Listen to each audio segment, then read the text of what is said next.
Di sebuah dapur sederhana, seorang pemuda bernama Rio sedang duduk tertunduk. Ia merasa hidupnya sangat berat.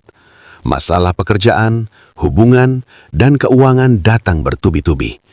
Ia merasa ingin menyerah. Ayahnya, seorang koki bijak, mendekatinya tanpa berkata apa-apa. Ia mengambil 3 buah panci dan mengisinya dengan air, lalu meletakkannya di atas api yang besar.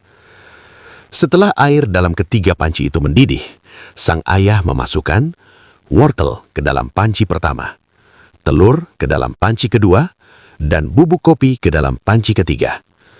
Rio hanya memperhatikan dengan bingung.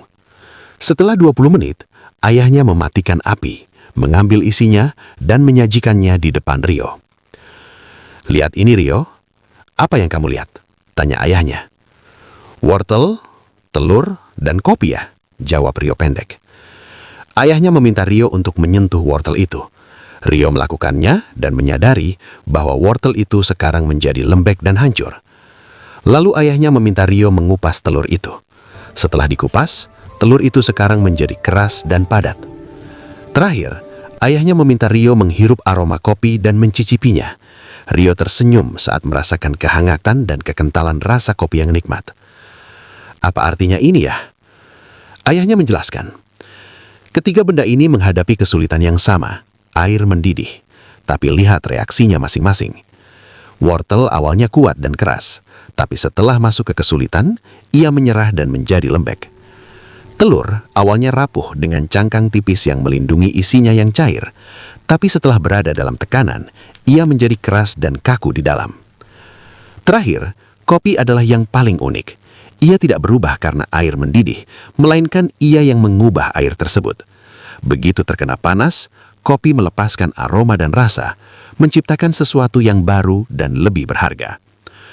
Makna inspiratif untuk kita. Dalam hidup, tantangan atau air mendidih pasti akan datang. Pertanyaannya bukan kapan tantangan itu berhenti, tapi siapa diri kita saat tantangan itu datang.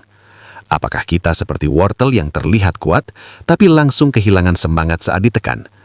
Apakah kita seperti telur yang awalnya lembut, tapi berubah menjadi pahit dan keras hati setelah mengalami kesulitan? Atau apakah kita seperti kopi? Saat keadaan memburuk, kita justru mengeluarkan potensi terbaik kita dan mengubah situasi di sekitar kita menjadi sesuatu yang lebih baik. Jangan meminta beban yang lebih ringan, tapi mintalah pundak yang lebih kuat. Bukan lingkungan yang membentuk kita, tapi bagaimana kita merespons lingkungan itulah yang menentukan siapa kita. Rio tersadar bahwa kesulitan yang ia alami sekarang